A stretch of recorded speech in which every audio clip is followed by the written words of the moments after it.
Welcome to my new channel. বন্ধুরা, আপনারা কেমন আছেন? আশা করি ভালো থাকবেন। আপনাদের মাঝে আর একটা নতুন ভিডিও নিয়ে চলে এসেছি। আমিও ভালো আছি। ভিডিওটা ভালো লাগলে like, share and subscribe, comment করবেন। দেখুন, ইলেকট্রিক আয়রনে কিভাবে কয়েল লাগানো যায় শিখে নিন।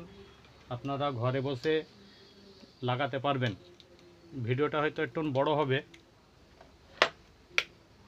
প্রথমে কয়েলটাকে গরম করে নিতে হবে।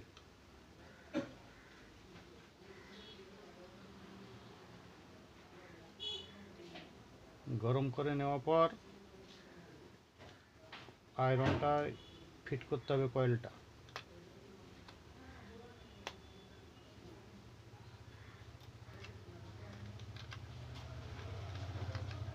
যেভাবে আমি করছি সেভাবে আপনারা করবেন। ইলেকট্রিকের ব্যাপার, একটু সাবধানে কাজ করবেন।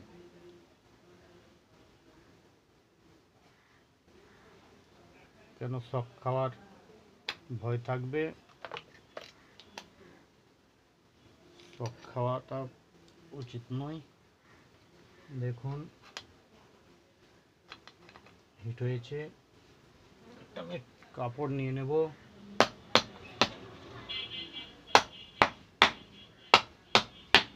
ঠুকে ঠুকে লাগাতে হবে।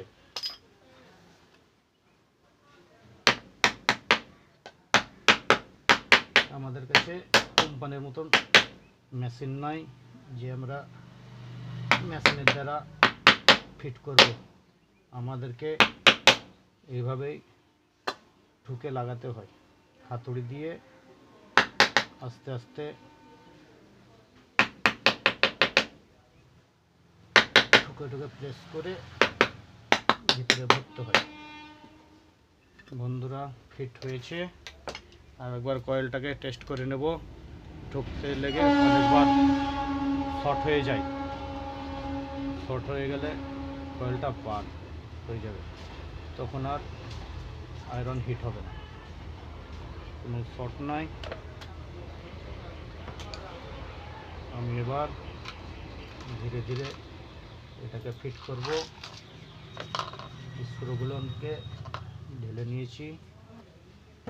এখানে একটা ইনসুলেটর থাকে, ইনসুলেটরটাকে লাগাতে ভুলবেন না, নয়তো গোটা বডি শর্ট হয়ে যাবে।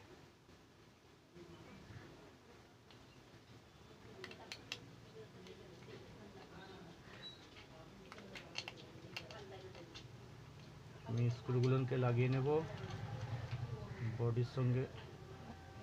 এই রেগুলেটর কয়েলটাকে আগে ফিট করব।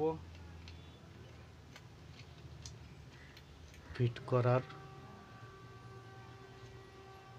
পর এটাকে টাইট দিয়ে দেব।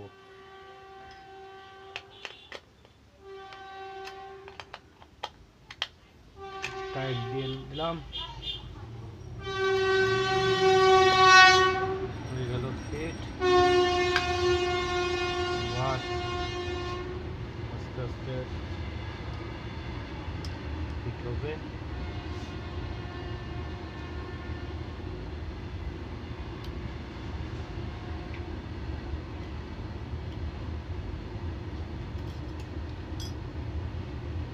রেগুলেটরের এক প্রান্ত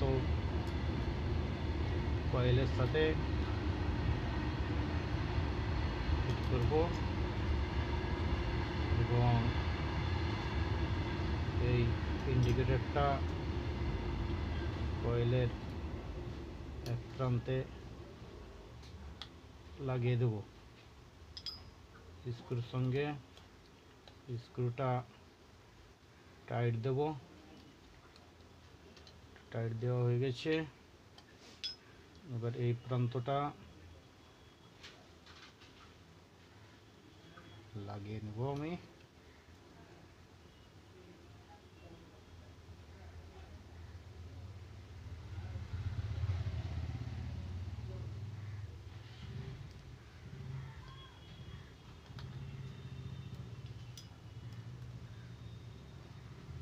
লাগিয়ে নিচ্ছি। এটাকে টায়ার দিয়ে দিলাম। এবার শিফট করে নিয়ে রাখবো। আর